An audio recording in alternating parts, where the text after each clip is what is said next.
Viognier first. Yes. All right, everybody.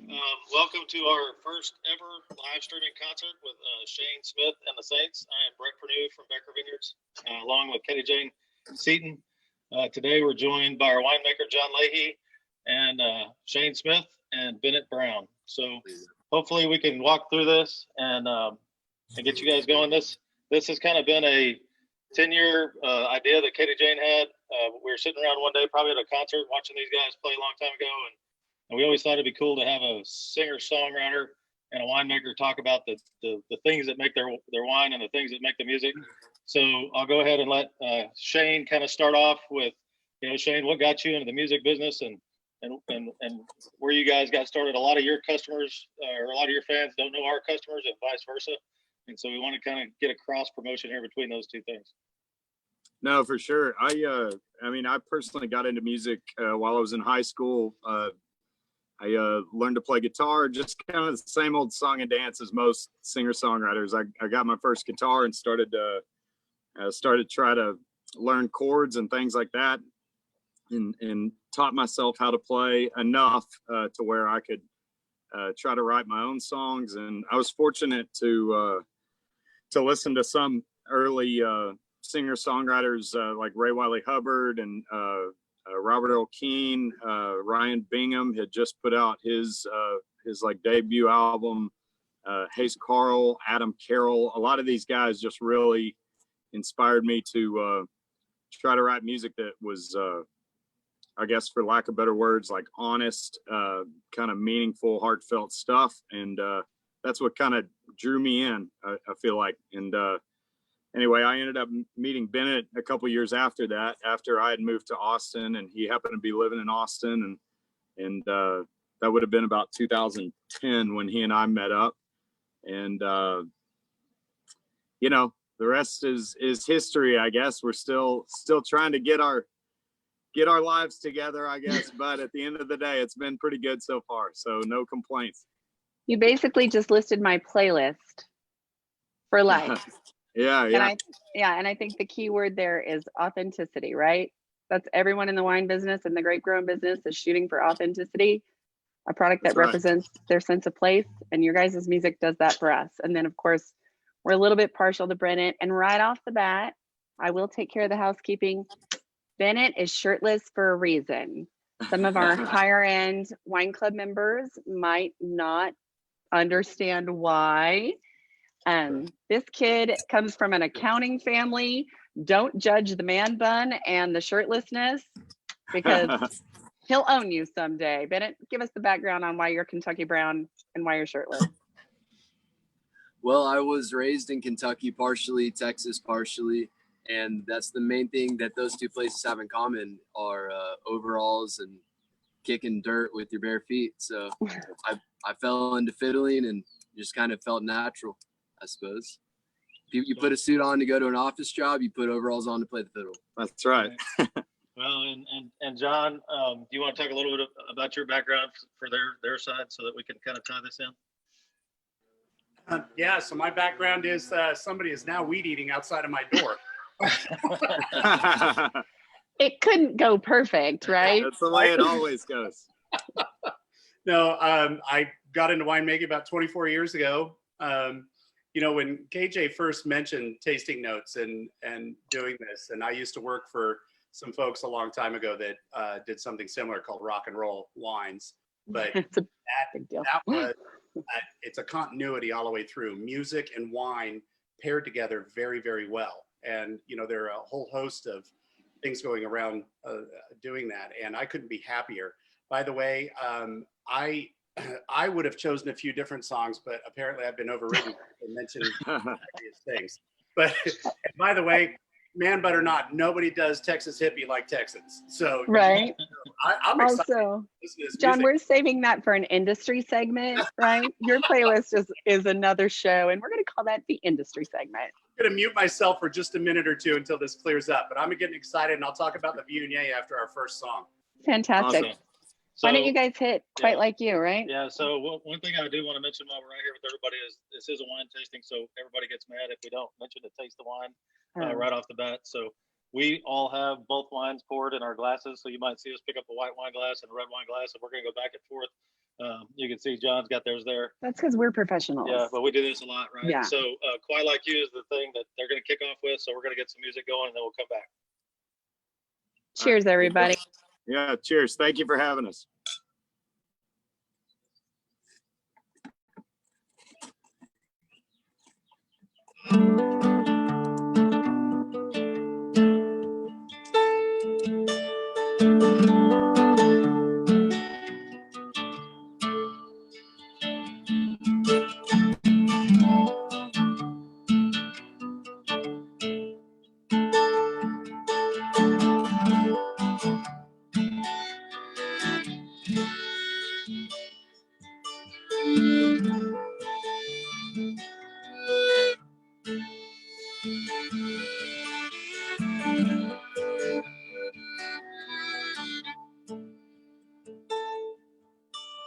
Still get chills when I see your face.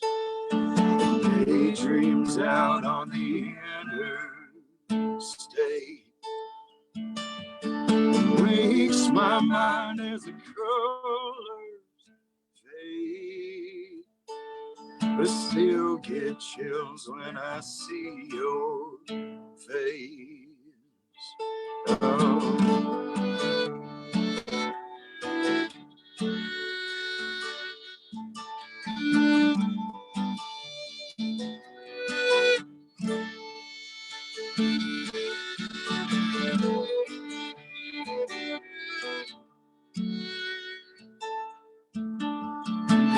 Every night I pray for you. I pray every wish comes true. And you dance with the stars till the morning dew. Every night I pray for you. 'Cause I have seen a distant train. She runs from the desert to the northern plains. Every town that I've been through, I've never come across nothing quite like you. Never come across nothing quite like you. Like you.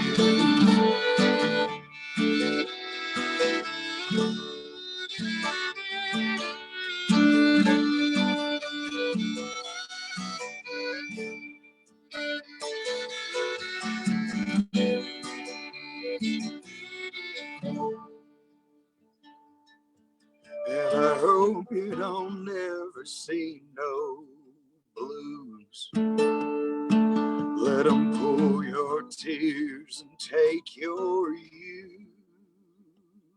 And your heart stands strong when the storm comes through.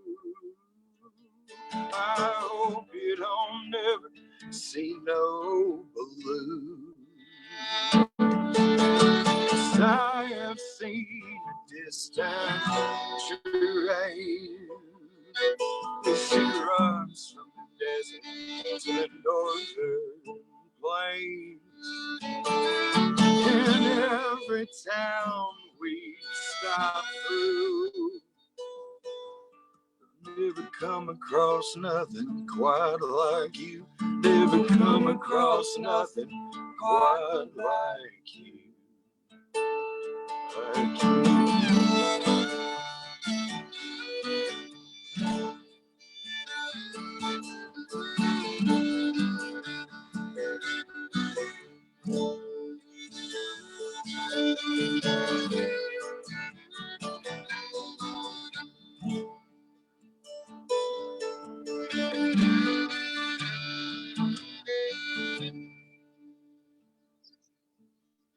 Cause I still get chills when I see your face.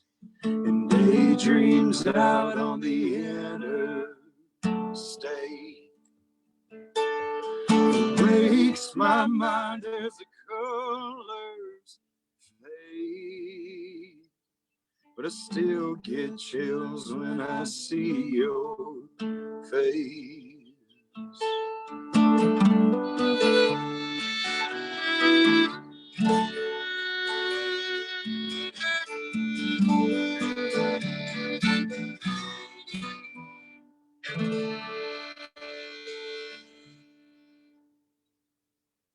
All right. That was awesome. That was awesome. So one of the things that always strikes me is that every time I hear a song, I hear the words, I guess, in a different sense, and that's what makes it so fun to listen to these so many times. And I've probably heard y'all's songs 100 times, along with the other Texas artists that we listen to. So I'm gonna do a little correlation here. So one of the things that I think if you ask mainstream music listeners that maybe they don't listen to Texas music, and maybe It's a shame. yeah, it is a shame. shame. And our fans, may not know who you guys are, but I think that there's a direct correlation in Texas music and Texas wine. I think that we fight the same battles to try to get our word out. I think that, when people listen to y'all's music, they're blown away by how good it really is, and all the other artists that are in Texas. And I hope that same thing happens when they try our wines, that we're trying to do the same thing. So you had a thought about this in between our segment here when we were talking, but Jon, do you want to talk about the plight of the Texas winemaker a little bit? Is it related to these guys that are singing these songs? Absolutely. I don't think I suffer nearly as much as a real artist does. I'm living in luxury. You don't. You're at that phase in life where you don't. No, I was listening to it. First of all, I want to comment one thing before I get to the Viognier.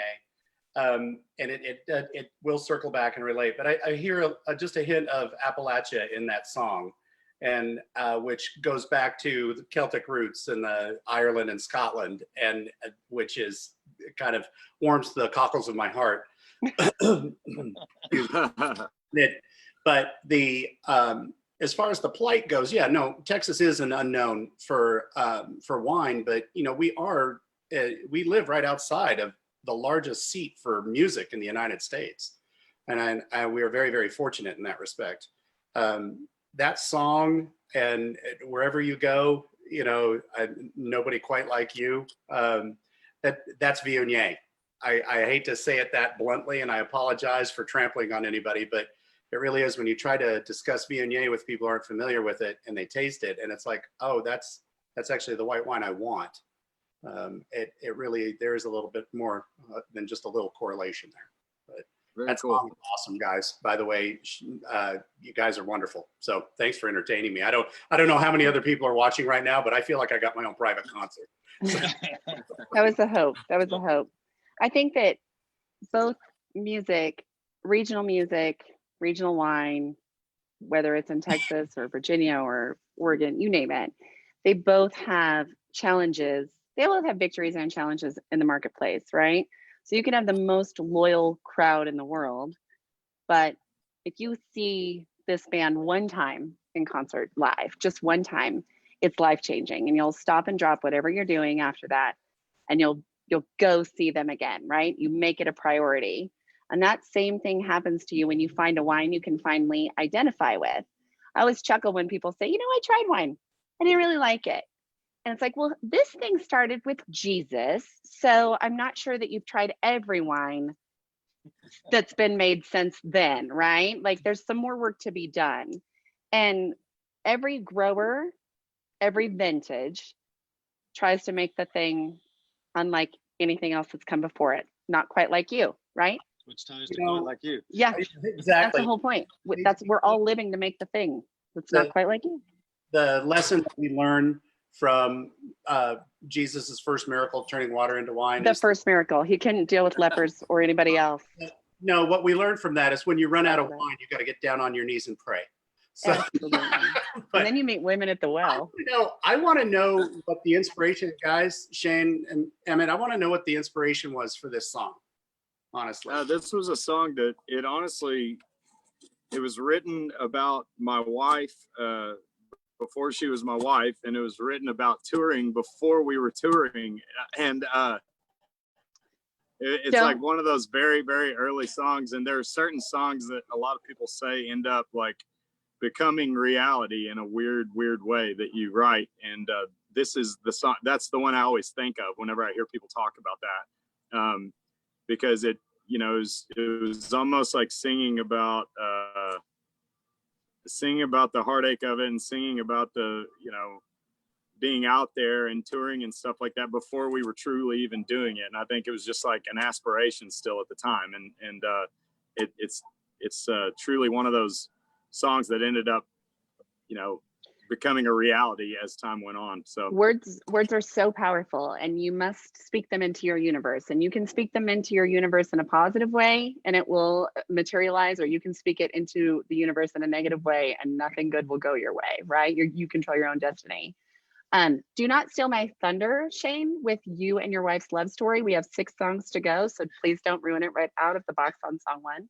So this is where we should segue to Bennett and say, you are newly engaged, right? You're fixing that's right. Yeah, fixing to get married He's to be watching. a bonus dad. So cheers to that. Yeah. Charlie, Cheers. awesome. Cheers to Danny and Charlie. Love y'all. Totally. If you guys could ask anybody in the wine industry a question, what would that be? Other than, hey, is this tab covered? That's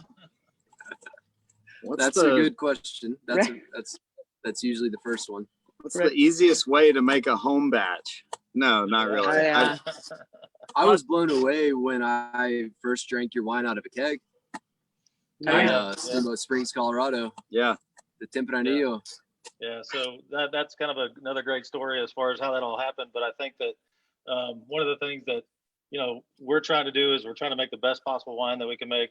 And it was crazy that came by in a way of, you know, somebody asked, well, do you guys have wine in kegs? And we were like, well, you know, it may not be the most pristine way to have a wine served to you, but that keg was a really neat, you know, deal that we're still working on it. So it's kind of a work in progress, like maybe one of your songs. But I want to get back to the music here just for a second. Really? Yeah. Good job.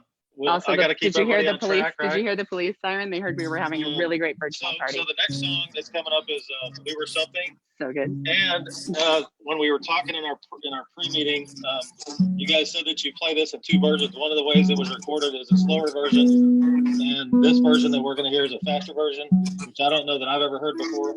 But one other thing I want to mention while I'm thinking about it is, if you're watching this, share this video with your friends. These guys are trying to get as many people on here as we can, so that there should be a Venmo tip share if you guys want to put a tip in, so that we can get these guys, you know, some finances rolling their direction, because they have been shut down like everybody else for the last 6 or 8 weeks. So definitely do that, but share this with your friends. We want to get as many people on here as we can. So. Yeah, and there isn't a harder working band in music that will go from the mountaintops to the canyons low, if you will. So for y'all to be shut down right after your bus incident, again, don't mention it later in the set list. It was rough, right? So if you've got a virtual tip jar, please. For sure, Who else? for sure. Who else in the industry bought you a private concert with great wine and fantastic personalities? I appreciate you saying all that. Yeah, we'll do this next one, and like you were saying, it was recorded as like a really slow song on piano, and he and I every now and then, we've messed around with the fact of doing it, the idea of playing it like a really fast, like folk bluegrass style song. And so forgive us if we mess anything up, but we're going to try it that way today, if that's all good with you guys. So this is called We Were Something.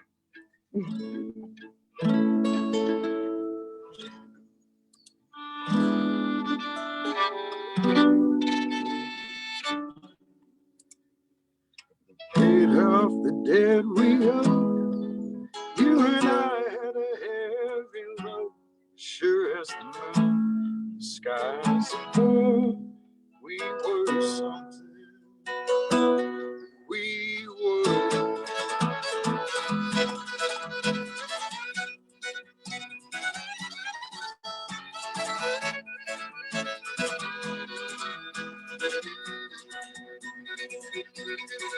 At the end of our story, tearing the page with a pen get too heavy for the often go insane, but we never meant to happen. We move on and figure out some new life. To hell with the old street where the carvings used to be. These Even the blindest fool can see we were something. We were.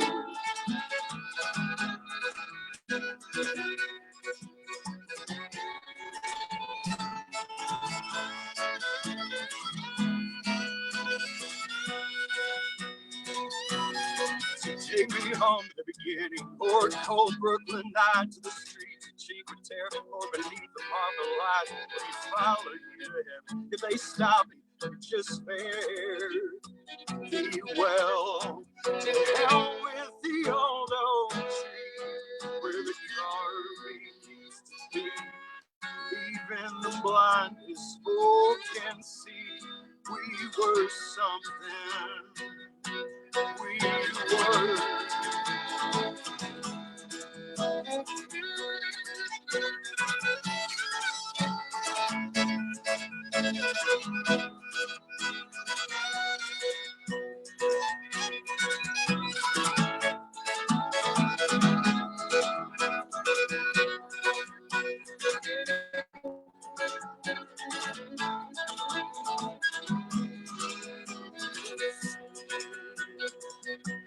We were way too young till we grow apart. What can I say to move your heart?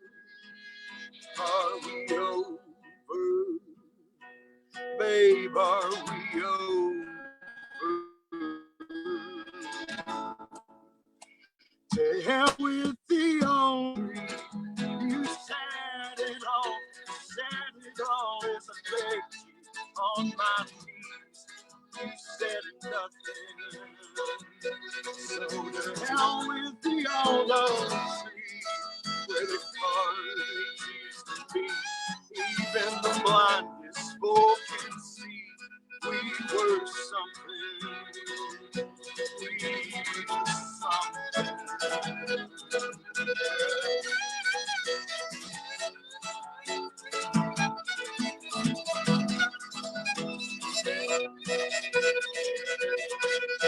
Paid off the debts we owe. You and I had a heavy load. Sure as the moon, the skies above. We were something. So that's the folk bluegrass version of that song, and in a very different key. That was cool, and again, I think we enjoy the different variations of, you know, all types of music and the variations that you guys do, and that's a prime example of how you could take one thing and make it into three separate things. And I'll be honest with you, we do that at the winery a lot. We could take a Viognier, like, you know, and make it a dry Viognier. We can make it a sweet Viognier, and that's one of the things that I think artistically that our winemaking team does that not a lot of people realize. And John and Rachel on that standpoint are the, in my opinion, the best in the business. And John, talk a little bit about the differences that you could take a Viognier and just twist it like they just did, or what's it called, remix it, you know. The remix, the buddy, from remix. 1985. Yeah, right. Bless your heart that you're bringing the remix up in here. Yeah, he's wearing parachute pants. You just can't see him on the feed.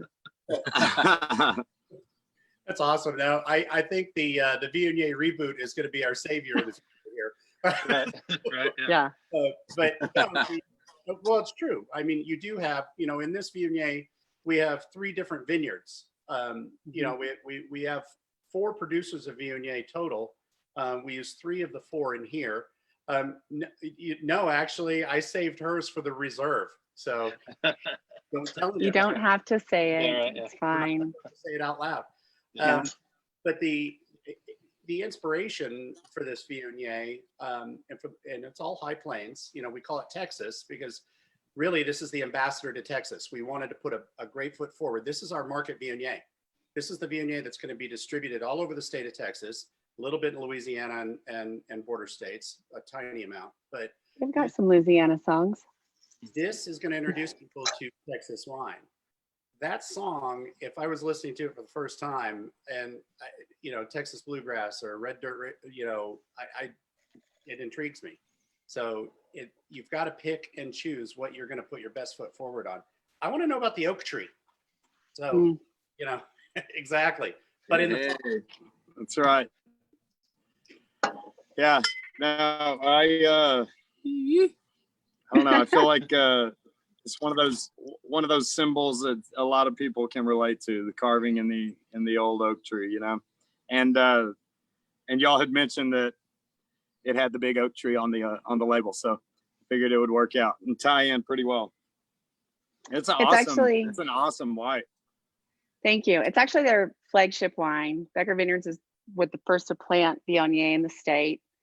Bunny Becker, may she rest in peace, personal hero. Women in the state will never live up to her, but she had the most beautiful, subtle, melodic way, if we're going to stay on script. That's not in the script, but if we're going to stay on par here, she had the most beautiful melodic way of pronouncing Viognier. Like, she just was the essence and epic definition of Southern grace, right? So they brought this wine to Texas. They, of course, like everybody in the early stages 30 years ago, got a California consultant. He came out, he said, plant cab, Chardonnay, and Merlot. It's what people can pronounce. It's what people drink. And, you know, please pay me to possibly set you up for failure. And you gotta watch out for those Californians. They're weird. Well, you can't trust them, I'll tell you that, right?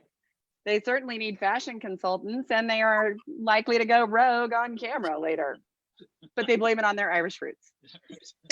So yeah, but it has served this particular winery so well. And then if you accidentally elope with a grape grower that grows it for them, you can make the reserve Viognier 3 times out of the last 5 years without naming names. Yeah. Shameless plugs all around. So vile, KJ. Okay, we got to get back to the music. You know what? I think people are more interested in the music than the wine. Probably. I am, for real. I mean, I'm loving the wine, and I'll answer questions about the wine. But this, I hope everybody's home. Is anybody commenting? Like it's their own private can't So, all right, so John, the next song just happens to be Oil Town, and one of the reasons why we picked that is we went through this with Shane and Bennett. We tried to find things to correlate, and the last one that we just heard had the oak tree in it that Crystal, our amazing production design person in the Crystal back, has killed it. and she has been the one learning how to use Zoom and do all these things for this, the 22nd episode of this. And so as we were going through this with these guys, we really wanted to pick things that tied into the West Texas, and I think Oil Town is a great tie-in for this right now. We'll talk about the wine after you guys get done, but you guys take it away. Yeah, for sure.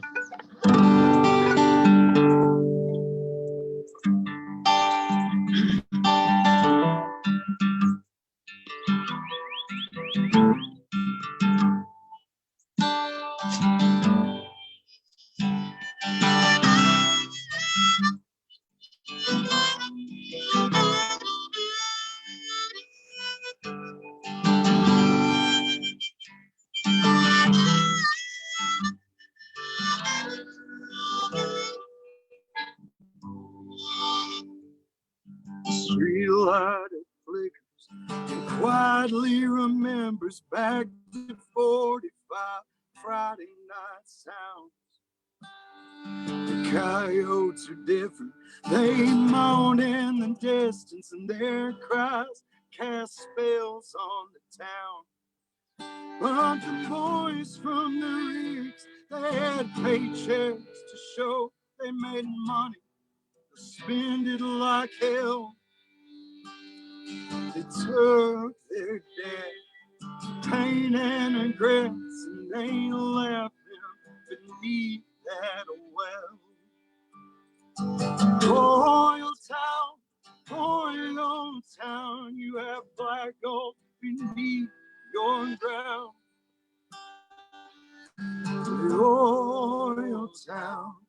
Oil town, she's been waiting, soon she'll be found.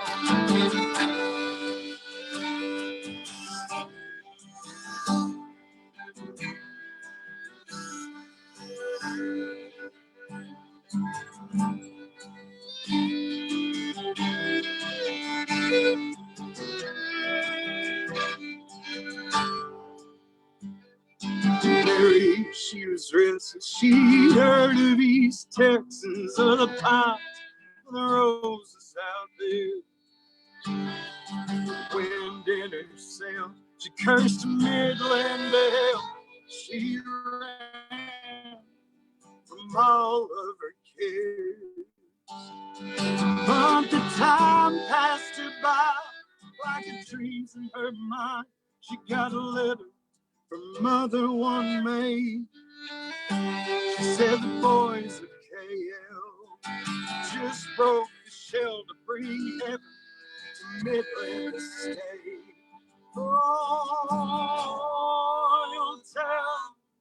Oil town, you have black gold beneath your ground. Oil town, she's been waiting, soon she'll be found.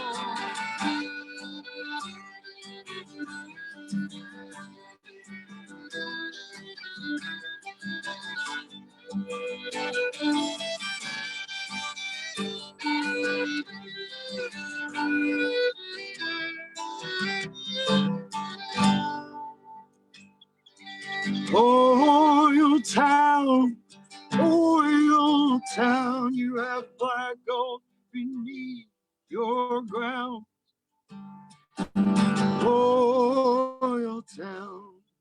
Oil town, she's been waiting, soon she'll be. Oil town, you have black gold beneath your ground. Oil town, she's been waiting, soon she'll be found.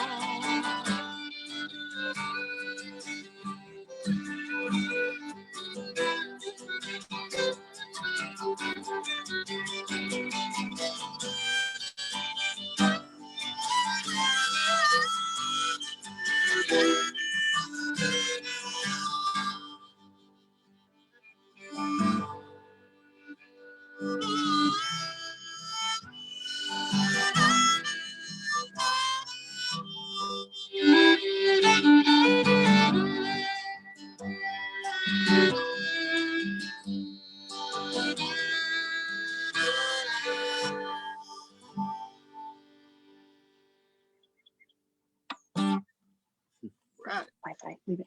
That, you know, guys, you could just hop on your stallion and ride off in the sunset on that one. There you go. Only a guy Well, from West California Texas walks. says, yeah, stallion, it's stud horse. Well, you know, it's got to be majestic, right? Yes.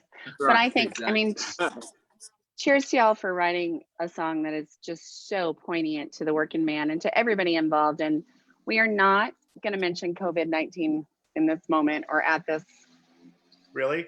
Ironically. party past this moment right here. But I think that everybody in every living room in your gorgeous patio setting, Shane, that your wife has created. This is the second one we've seen today. She's got great taste.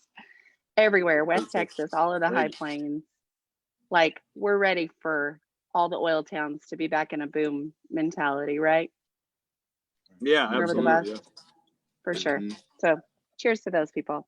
This is where you cheers me. Yay. I'm trying to read the next line. So Oh, it's I'm so trying to ridiculously move on to the next thing. stop. Yeah. John, we did 2 wines tonight for a reason. One was that we knew this was going to take a little longer than normal. I guess one of the things that we're seeing on Facebook on the comments is the sound quality that's coming through may not be the best as far as the guys when they're singing. I'm going to tell you what, this is the first time we've done this on this platform. I think one of the things that's been a challenge is to get 4 people in this. A lot of people that have been doing music online, they haven't had Q&As, and obviously this is our challenge. So I'm going to tell you right now, if you don't like the way this sounds, go online, Buy and their buy albums. their albums. Yeah. You know, I own every single one of them. You know, buy the old stuff. Yeah, buy the new stuff. Buy the first thing that you can find. Buy the merch. Buy the stuff on YouTube, or merch on anything that you can find. Yeah. Watch the videos for live performances on YouTube because again, these guys are incredible.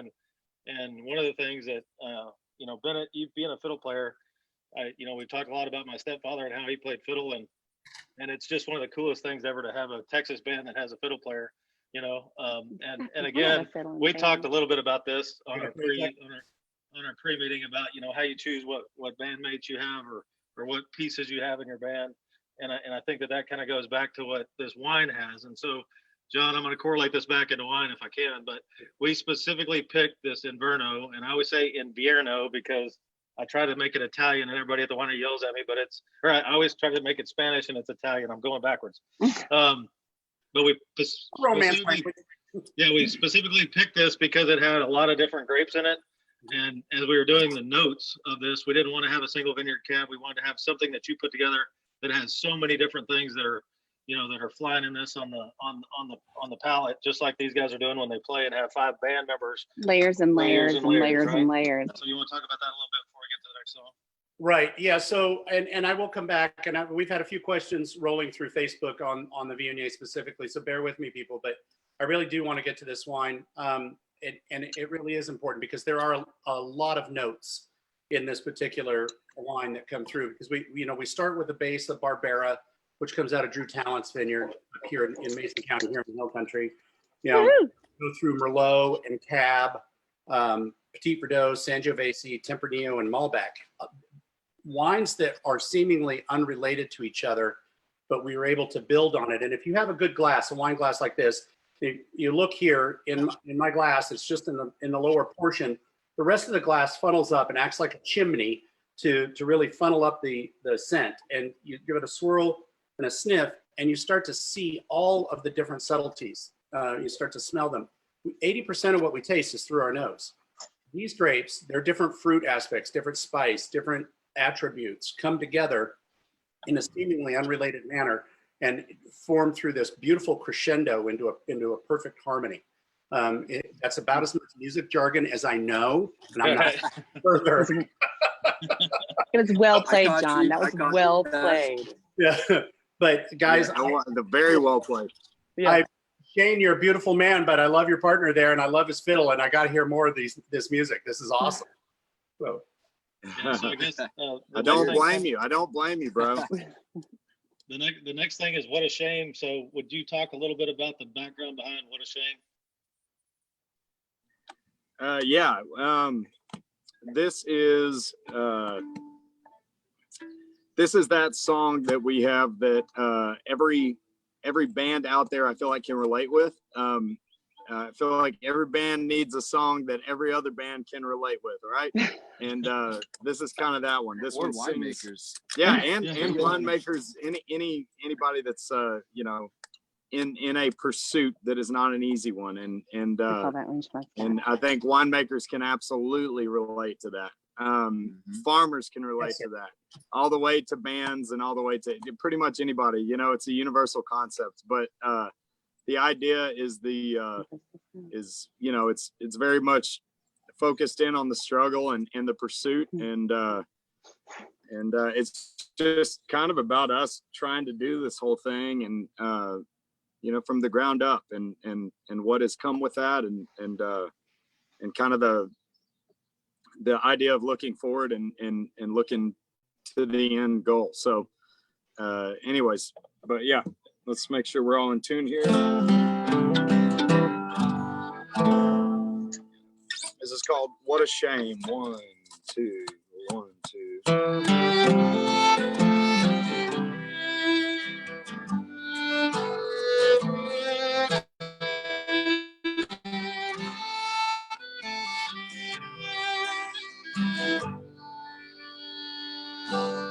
If my life rode on a ship, I've chased down some hurricanes.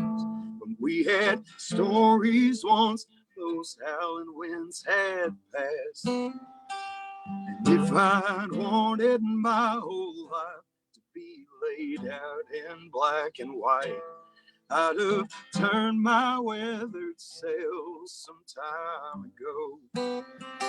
But I stayed steady on that stream with river rocks and gasoline, bumping curbs on every turn we would make. Friends we've made and lovers past, bail bond loans and Sunday mass. They have opened up a newer life to me. Well, what a shame, a crying shame. 9 to 5, it's all the same. She won't take those wasted hours to your grave. And oh, good God, don't rest my soul and let my sails fall to a foam. 'Cause I'm still running in the race, wishing on a falling star.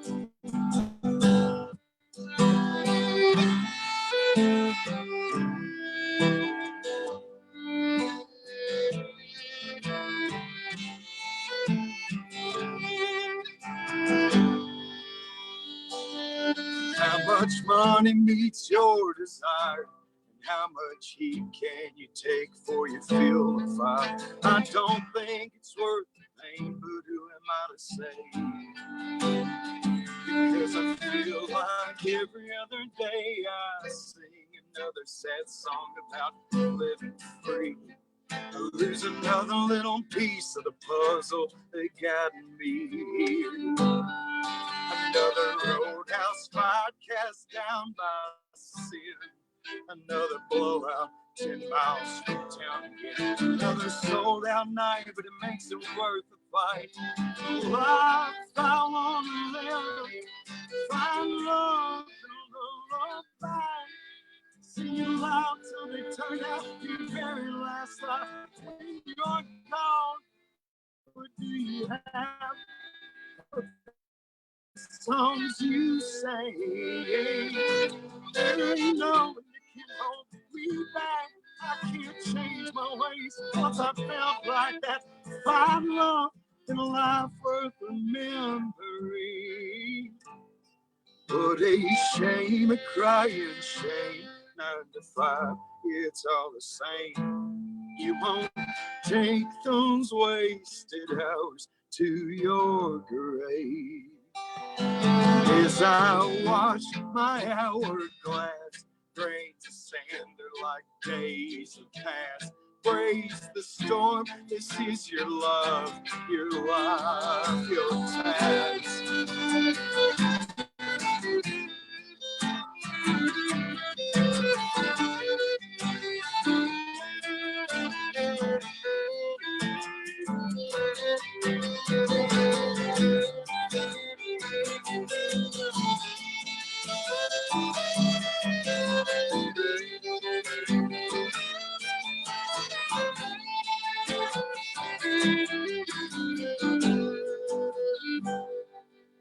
As I watch my hourglass, grains of sand are like days of past.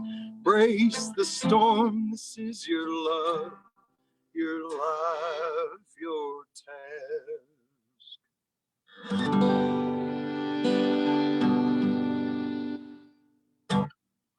There you go. That was beautiful. That was Thank you. awesome. Yeah, another great song. You have something?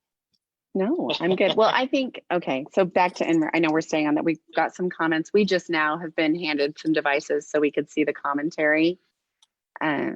A couple of things. I'll skip a few of them, but a couple of things. John, talk about one of the things that is so unique to Becker is the depth of the artwork available to the late Tony Bell, Dr. Becker's roommate and dear, dear friend, right? That's the artist on all the labels. But then you unearthed, I was there. So for the year that I was employed by Becker Vineyards full time, you and I started a week apart from one another. And so we were the new kids on the block. We got new offices down in the cellar. And one of the first things that you did was unearth the Four Seasons prints. And it's on this label. I mean, can you talk about that? Because winemaking is artistry and chemistry. Right. No, you're right. You're absolutely right. And I'm not to belittle the question, but the very first thing I did was blow confetti through the wall into your office. You know, Yeah, we're not going to talk about winemaker tourism tonight. Hey, look, I was just vibrating on a little higher plane there, a little new agey, but Right. The very first thing I did to you was stick you in a horse trailer with a longhorn. Remember that? Oh, he was a lovely animal, though. That was beautiful. Oh my gosh. Yeah. You know, and that's Tempranillo label. you know what, that is. I'm glad you mentioned that, because the artwork is so integral to any wine label. It doesn't matter what wine label, but for us specifically, there's such a beautiful story between the friendship that Doc had with Tony Bell. You know, they grew up a couple years apart, but they grew up together. You know, they were really good friends, you know, from teen years on. When you make friends early on in life and they're friends for life, that is an extraordinarily wonderful bond. And one of the things that we were fortunate enough is that his widow let Doc use whatever artwork there was. He, you know, without a doubt, she said that her husband would have thought it was absolutely awesome, from the tree on the front label of most of our wines to these beautiful scapes. And actually, you know, KJ, I didn't so much unearth them as I went through and rifled through Bret's office in the label file and found these and asked about them. And he told me the backstory on that. And so we revitalized them because we had 4 beautiful wines from 2012, all Merlots, 4 different vineyards. So we did the 4 seasons, La Quattro Stagioni, for that. You know, but I'm going to tie this back horribly. I apologize, but back to this song that we just heard. I'm sorry, I get very emotional, and music wraps me up. The only other thing that wraps me up that much is when I'm blending wine. Yeah, only Bret's going to try and keep us on script. If you and I want to get emotional, we totally can. It's fine. we'll just go. But guys, you know, when I'm down blending, I'm not performing a greater service to the world. I'm doing a job, but 2, that's where my creative outlet comes from. And I have to say, I appreciate the time, the energy, the pain, and the growth that you guys go through as musicians. Life would not be worth it without music.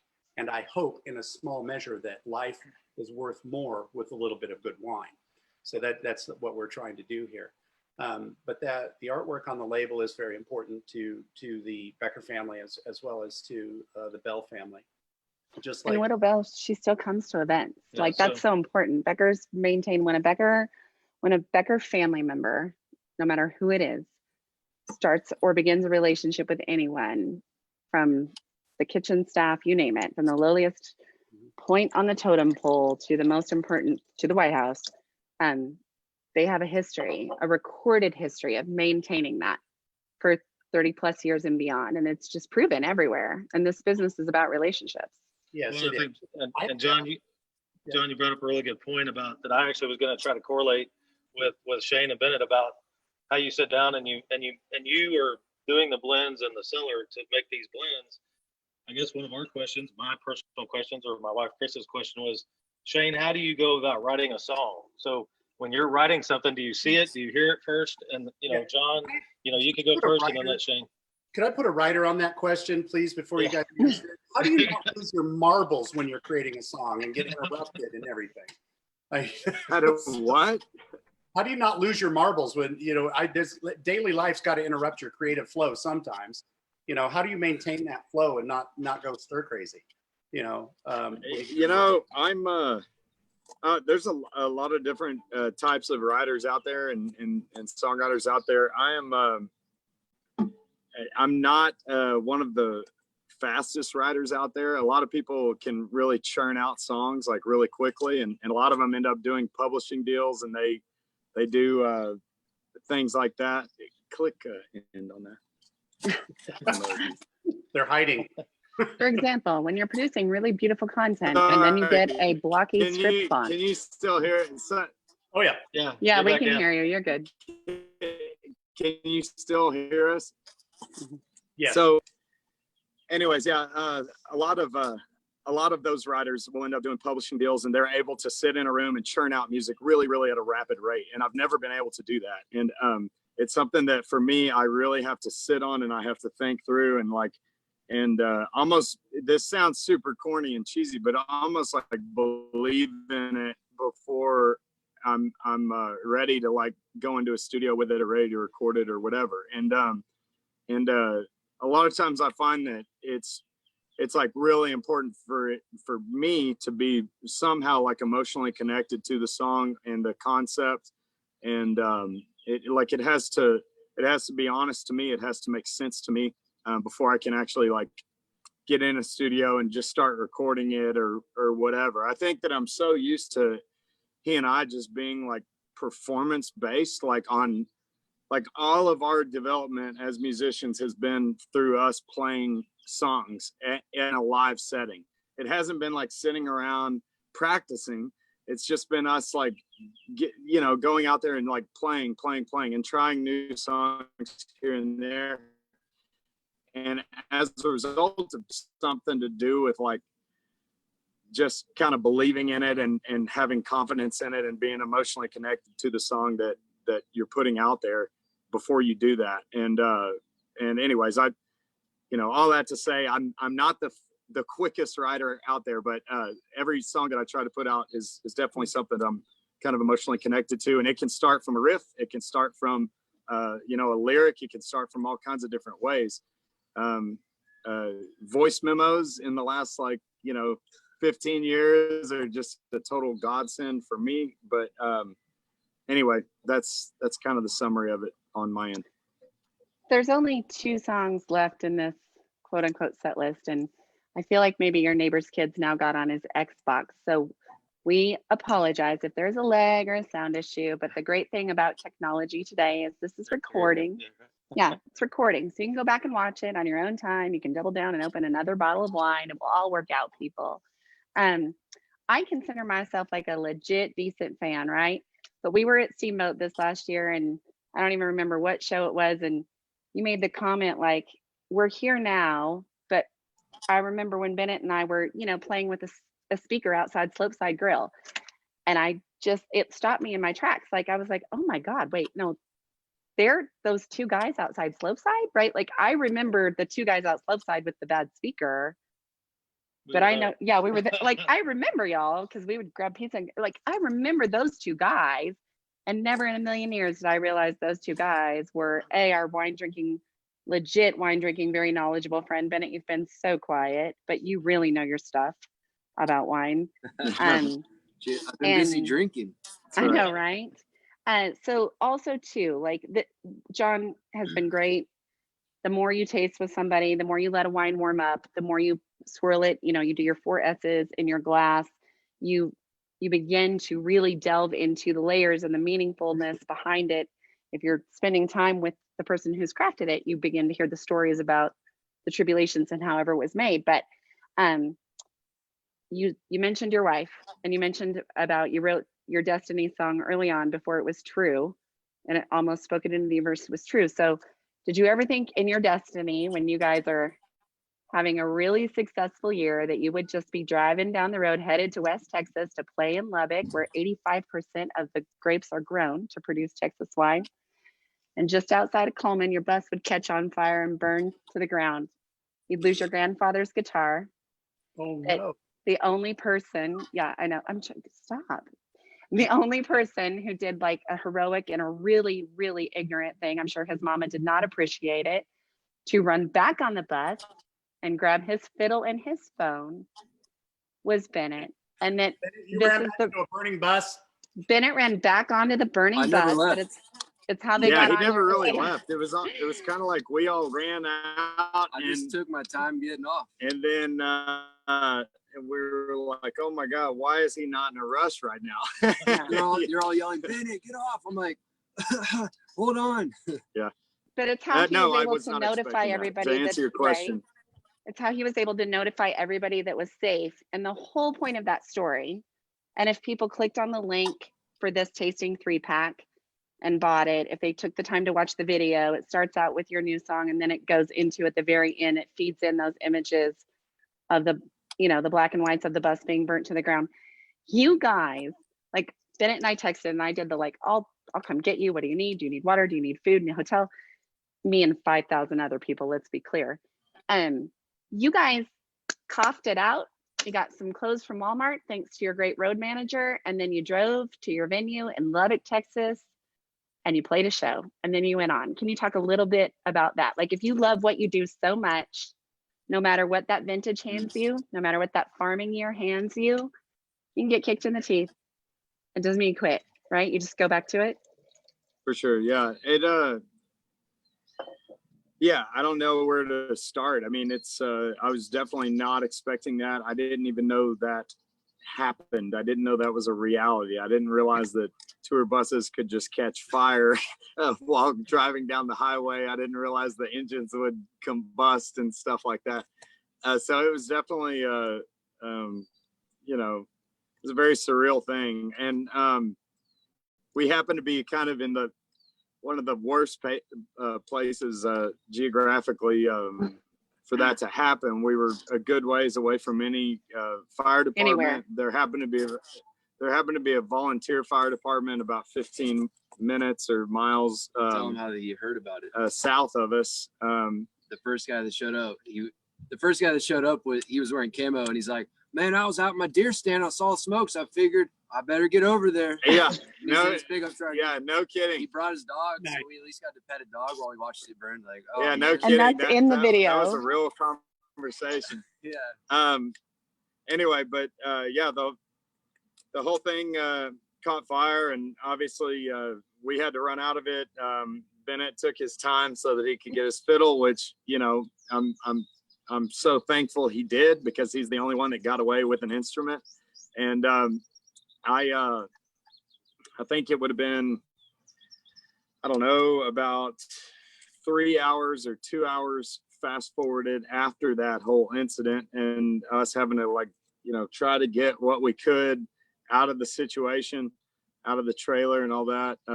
We watched it go from this small thing to this huge thing, and it just, there was like nothing left but the steel frame of this bus.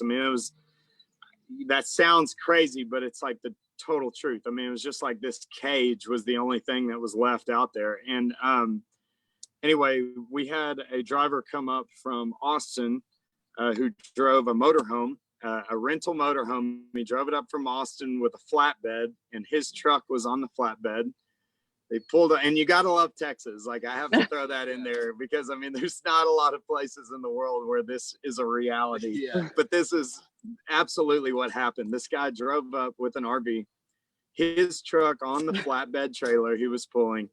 He parks it, unhooks from it. We all get in the RV. He gets his truck, hooks the flatbed up to his truck. He drives back to Austin. We take a U-Haul little trailer on that RV back up, and we make it to that Lubbock show in Oklahoma City and Wichita, Kansas, with no gear, and managed to just use the opening bands of each of those shows. We had openers on each show that just let us use their gear. Yeah, and the love, and so that's like the the way love that whole thing went stream. down. The love stream of musicians it was, and fans offering, like, hey, I've got this guitar, I've got this, what do you need, right? Yes, the gear and the back line and all that's run in place at the venue, but just to see people offer, and Bret's elbowing me really hard, but the tie into that is, no, I am not. Shut up, you're legitimately elbowing me. It's the same with Grape Harvest, right? Like, if we may all be competing to raise the greatest fruit and have the best relationship with the client and turn out the best product, but man, if your harvester goes down in the night, we grow a perishable product. You have 11 hours till the chemistry of a grape changes. It's 85% of the fruit's grown in the Texas High Plains. It's all sold here in the Hill Country. And we know what that means for us, dollars and cents wise. And, we will get you the equipment that you need to make it to the show. Right. Right. So, well, and I do think it was a crazy situation. It was a crazy situation. That's a very common bond, I think, between people just not only from the state of Texas, but people that are in music and in agriculture and the things that we do. So it makes something for a living. And I'm going to back up a little bit, because you guys said, or Shane, you said that when you write a song, sometimes nobody ever hears it because you don't have it's not what you're feeling, right? I think that Thank goodness the songs that we're hearing you loved and you had a passion enough to release them. I think Jon goes through about 30 or 40 permutations for a wine Oh my God, every week exhausting. before he gives it to us to even try. So again, there's this real tight thing that you may have written something that Right. you didn't necessarily like and you scrapped it, where Jon comes in and tries a blend, and he comes in and goes, "What do you think of this?" I'm like, "I don't, I think it's great, but we got to go through this permutation of, a lot of people hearing it." Fortunately, at our place, we have about 4 people that sit down on Saturdays and get to tell him how good or bad it is, before it even gets to the next layer. Yeah. And then he has to go through emotional debriefing. He talks like a pirate. He rages on. It's a whole scene. Oh, you didn't want me to unveil your creative process? Snore through a day with the winemaker, I'll tell On you. the internet? I'm so sorry. Is that another episode? So thank goodness. Hey, and Shane, thank goodness the next song, I don't think in anybody's mind if you would have ever written this and not recorded it because you didn't like it. So the next one is Little Bird. Oh, love. If you guys want to get into that real quick, and we have one more after this, and then we'll get out of here. But let's try Little Bird. Okay, real quick very good. Sweet. Yeah, let's do it. Little Bird.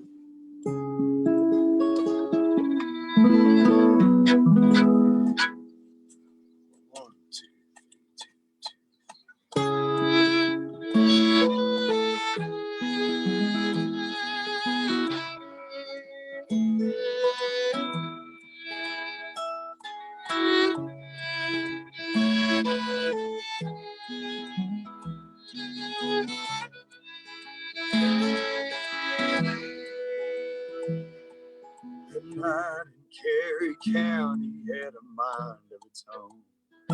There was a storm, the sea with a name.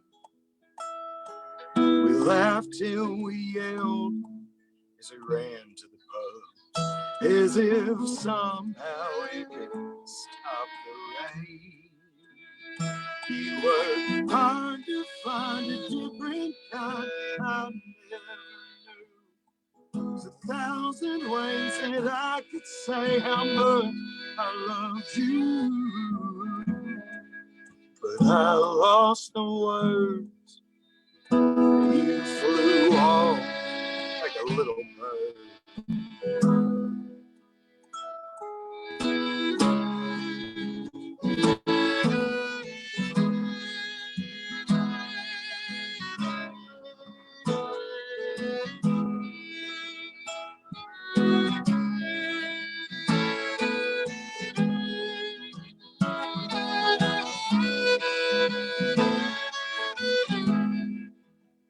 So at ease outside the city, 'cause you know my love, it runs deep in those parts.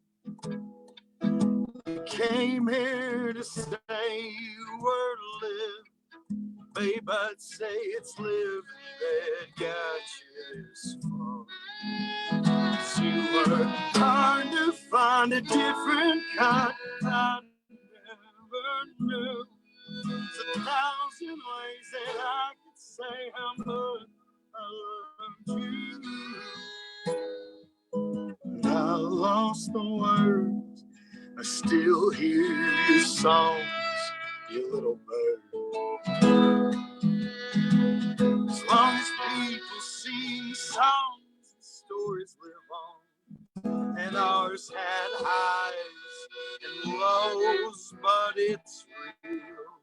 And I'll be right here while you look for answers alone.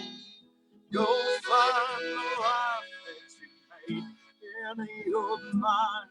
Tell the truth, I'll probably find a ditch on the road to Damascus. Babe, I'd be lying to say I'll be fine. You were hard to find a different kind I never knew. There's 1,000 ways that I could say how much I love you. I lost the words. Now you're just a tattoo of a little bird.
but that really those little birds. Oh, that's awesome.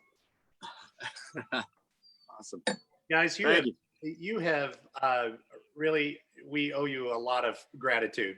You've taken time out of your schedule and stuff to join us here, and I, for one, really appreciate that. And I'm very happy that you're enjoying the wine. At least you pretend to, and we'll all be happy. But, No, we're absolutely loving it. Absolutely loving it. We call that smoke and we've mirrors. actually, I mean, you know, just a quick side note, we're both big fans of you guys and what you guys do, and well before these conversations started, I've been very aware of your company and your brand and everything that that you guys have been able to accomplish. So thank you guys for having us. Yeah. Thank you for letting us be a part of this. We're glad to be partnered up on this thing and doing this. I know you have. I actually asked Shane earlier if he had the proper stems. Yeah. That's right. At a Yeah, I was Atta asking guy. him earlier, and he said, "Oh, I have the exact ones we need." at a guy. He literally Okay. has the vineyard standard. That's sweet. Yeah, I in literally the cover. I have y'all's glasses in my kitchen. So I'm telling you, we're gonna turn the Texas music scene into legit wine drinkers if it's the last thing we do. No, I think the Right? last thing we're going to do is have some really good music. Yeah. Maybe that's the plan for your All people. right. So I get to go back, get back in on this, but the last song is "All I See Is You," and I think that this is like, I mean, Yeah. this is. I looked on your Spotify account, and this is downloaded like 7 million times. It's crazy how popular this song is, and if you ever get to see these guys live in concert, it is like the biggest up and down coaster ride I could imagine, you know. And Before they start, I want to say one thing. After this song, I want to get their opinions on the Viognier, and I promised these people on Facebook that we'll get back in the Viognier and the La Quattro Stagioni and the construction therein.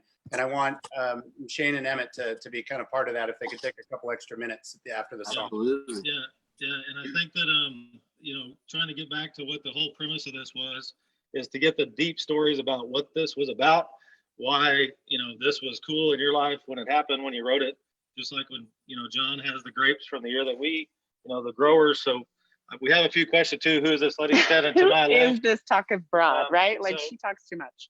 So Katy Jane was the executive director for a long time for the Hill Country Wineries, which we're one of the founding members of at Becker.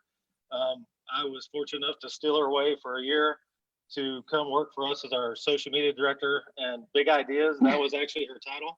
So it was when And this was a big idea that was denied. so it Denied at the wasn't so time. much denied. It's just we never had the budget to get this thing done.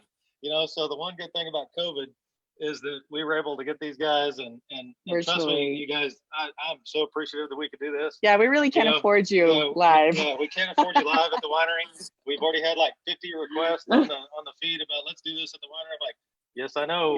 You know, we have been to Steamboat as The Texas wine, official wine of Steamboat. for Yeah, like 10 years, and so 60 bands and all the things that go on there. But right. you know, I do think that this premise is something that could go forward. And But anyway. wait, what happened after I worked for you? Oh, This is what the best happened? part Yeah. of the So what story. happened is I actually went to Lubbock for a thing called the High Plains Wine and Growers Music Wine and Festival. Music Festival, I think we called it. Yeah. So they had Mickey and the Motorcars, Troy Robinson, William Clark Green. when he was probably Hey. just barely getting out of college, and there was Okay, one other William. person. No, that was it. And Katy Jane went up there to get the social media stuff going, and she met one of my grape growers, and she I got knew married. him. No, but I mean, you guys eloped basically. Right. We had on a that trip. 4-hour conversation and we eloped. Yeah, so basically the trip to the wine growing thing for music, Katy Jane left and went up to Lubbock, and now she's one of our, you know, premium grape growers along with her family. Yeah, all I There's- did was Marianne. Let's make Yes. it clear. They're generational farmers. Yeah.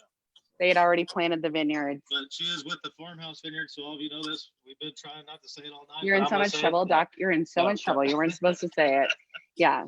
But I mean, this really is a culmination, right? If you're good at your craft and you're passionate about what you do, it's your God-given duty to find the other people in your circle and say, come along with me, right? And you can't make good wine without good beer. And you can't create and live through your demons without music. I can't. My sons are 8 and 4.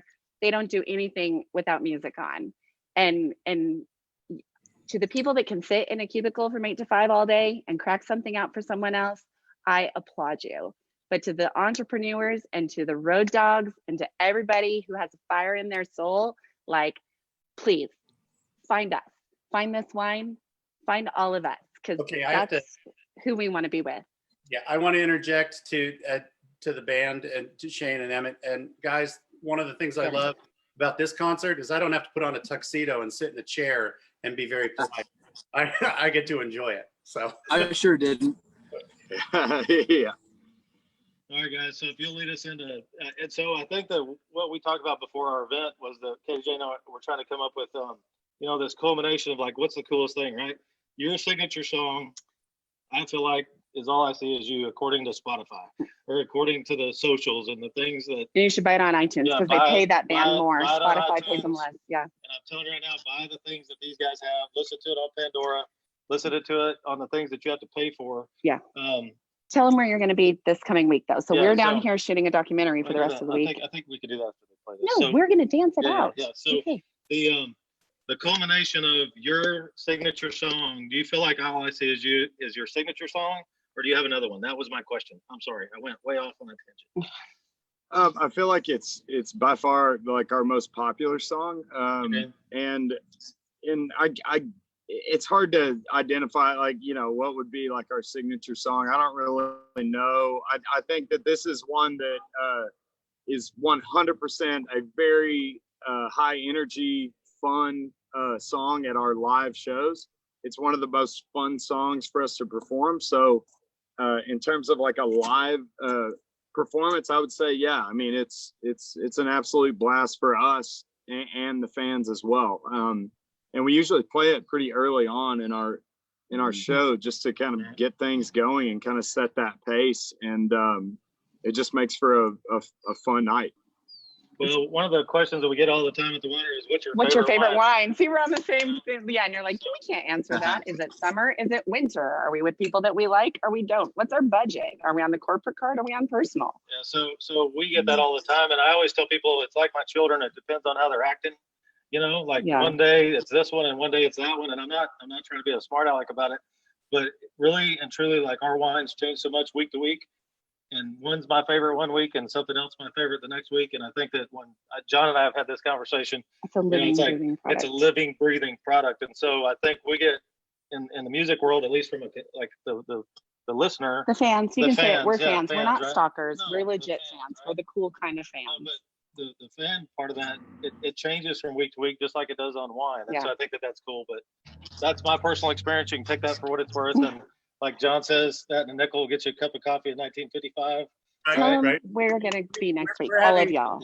Speaking of fans, we're having everybody tell us to put a cork in it. Let's listen to the music. Yeah, let's do it. Let's do it. Fair enough. Fair enough. But guys, keep in mind though, like playing music like this, the two of us, it's really fun, but it's like pouring you're trying to show someone your best wine. It's like pouring it into a champagne flute and offering them your Tempranillo.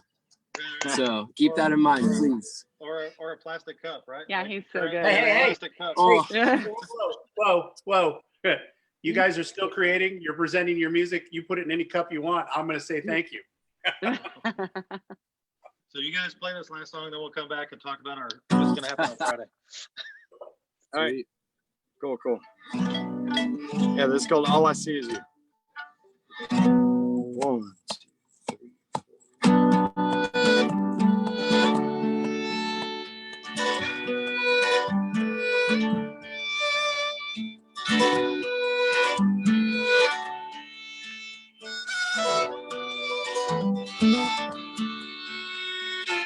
Storms running through the Midwest, like I'm banded out on the loose.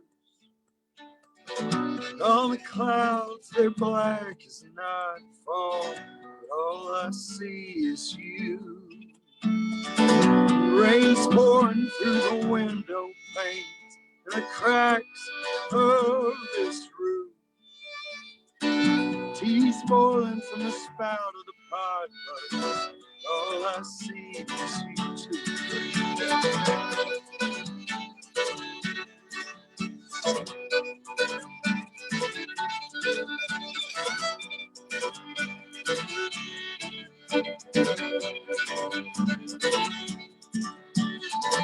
Like a night in Salt Lake City where the snow fell down too soon. People laughed and howled from their beers, but all I could see was you. I remember our first night abroad. The sun traded shifts with the moon. There was a lot to take in for some eyes from East Texas, but all I could see was you. That's all I ever see is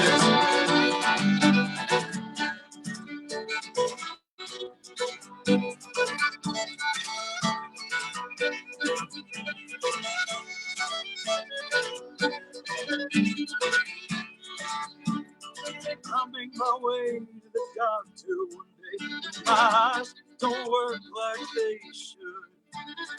Street the letters from large down to small, but all I'll see is you. When I'm old and weathered from the winds of a life that can't see.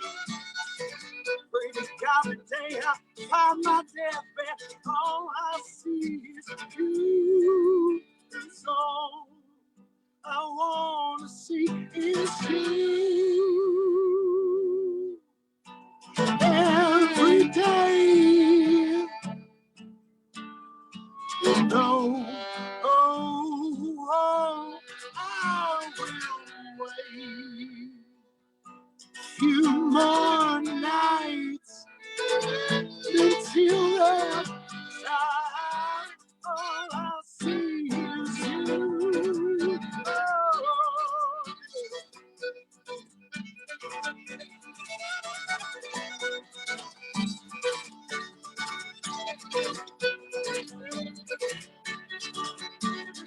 Storms running through the Midwest, like I'm banded out on the loose. All the clouds turn black as nightfall, but all I see is you. Rain's pouring through the window panes and the cracks of this roof. Tears pouring from the spout of the pot, but all I see is you. It's all I ever. Bennett Brown, yo.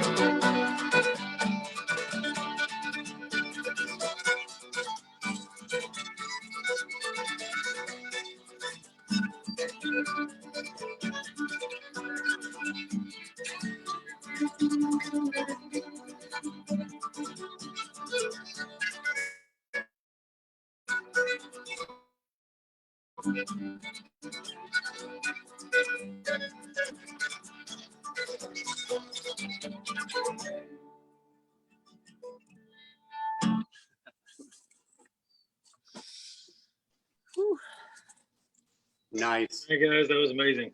I can't hear you. Yeah. All It right, was good, good, amazing.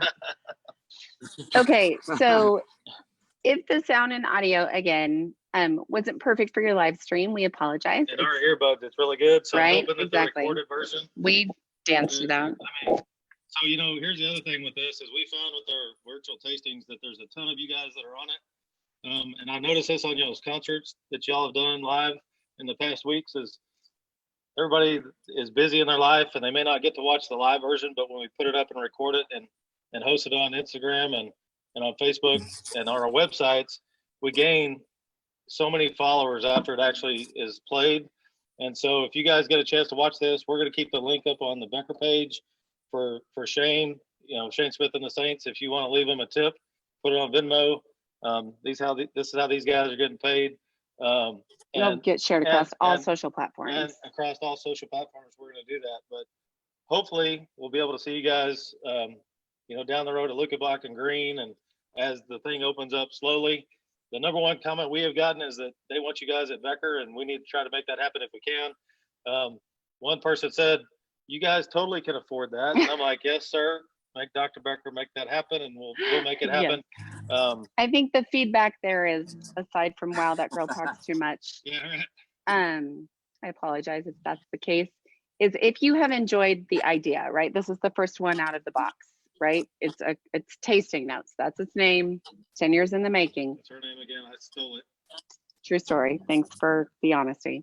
If you've enjoyed the concept, then make it known. That's all we need. We don't need an ego stroke. We just need you to say, we enjoyed this concept. We could do it again. We'll get better. We'll mic up. John, we'll get a booster. John, when we do it at the winery, you're gonna have to put some pants on. You can't just be sitting there in your chair. Hey, don't judge me. I do. If I can take just a couple minutes, because I do want to get, like we've done with our guests in the past, Shane and Emmett. I want to toast you and thank you, but I also want your opinions on the wine. If you could pick up a glass, give it a swirl and a taste, just let us know what you think. I've been drinking this entire time, and I absolutely love both of them. And I wasn't familiar with either one of them. I mean, I love wine. I don't know the technicalities. I'm really bad with the names. I'm really bad with a lot of the details of it, but at the end of the day, both of these have been absolutely great. I'm typically more of a red wine guy myself, but both of these have been awesome. I think he's the one who's going to be able to identify more of like the palate and like the actual notes, if you will, and things like that. But, that's perfect. Show us what you got, Kentucky Brown. Let's give it to him. No, I think it's important to address this right here, because this right there, what you said, Shane, is the epitome of what we've done wrong in our industry. We've convinced people that not only is it a luxury good, but if you can't say the right verbs and adjectives, that you can't appreciate it. All you have to do is say, I like it or I don't like it. My mother was the perfect person for that. I would take her tasting and she would swirl. We were in Sonoma County. We were in this very bucolic setting, hills, everything. She'd take a swirl, a sniff, and a taste. She goes, this smells like barnyard. She tasted it, spit it out on the ground. Oh dear God, it tastes like barnyard. And I'm like, right there. You know what you like or don't like in that case. But, that's all you have to know. That's what I want people to know. Music speaks to our soul. I may not know how you created the music. I may not know the genre of music I'm listening to. I just know if I like it or not. And I will listen to it again and again. And that's the same thing with wine. And that's the tie-in. That's the music note. That is the tasting note. We like it or we don't like it. We can go on beyond that. Certainly, we can grow beyond that. But first and foremost, we have to know if we like it, if I like it, if you like it. So on that, Emmett, lead us into the wide galaxy of the wonderful world. What do you think of the Viognier? Oh, no, I absolutely love it. We're sitting outside, as y'all can see, and it was a little bit sweaty earlier. So it was nice to have a slightly chilled white, and the citrus notes made me feel very excited to get into this, but we played some of the more somber stuff. So with the Inverno, I felt like that brought me into the wintertime. But still kept it a little bit bright with your Italian grapes. But in the Bordeaux style, I was a fan of that because it kept it a little oakier and made me feel like I was sitting around a fire playing with Shane like we have many, many times. So I thought it was an extremely appropriate selection y'all made. Well, and also super grateful for y'all sending these out to us. Yeah, for sure. Happy to do it. So pick a food. Each of you pick a food that you'd pair with wine. Shane for the red and Emmett for the white. What would you pick? I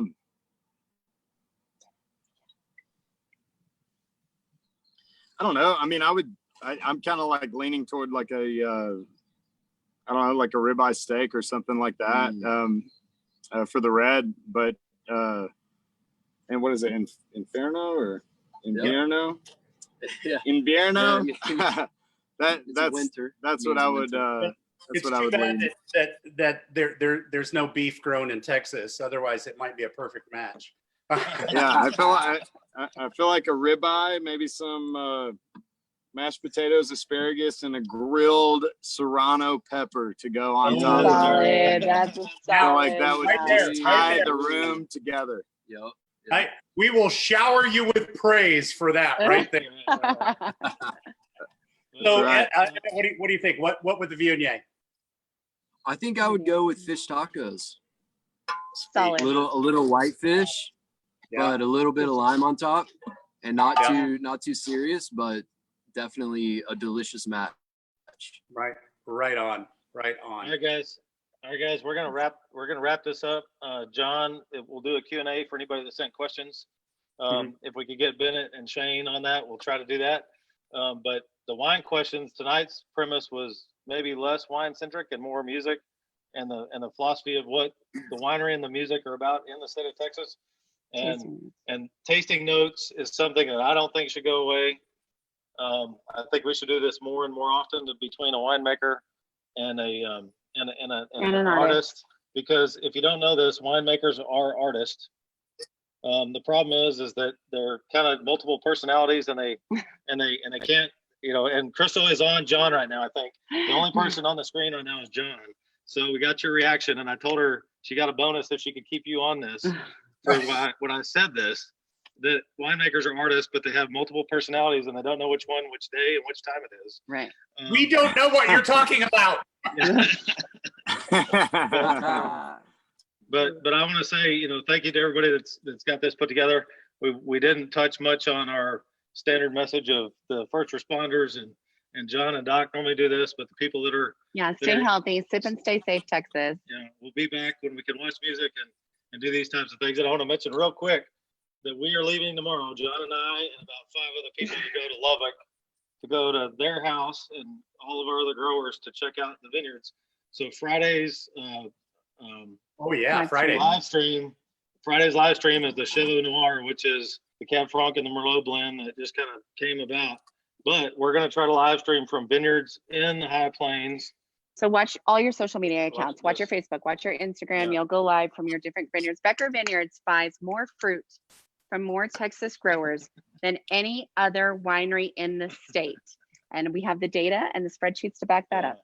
But Knock it off. It's a true story. But I'll stand by it. But Friday will be a fun time because that wine is unique. There's not much Cab Franc grown in Texas, and hopefully we'll be able to actually host it from these different vineyards that we're going to go visit.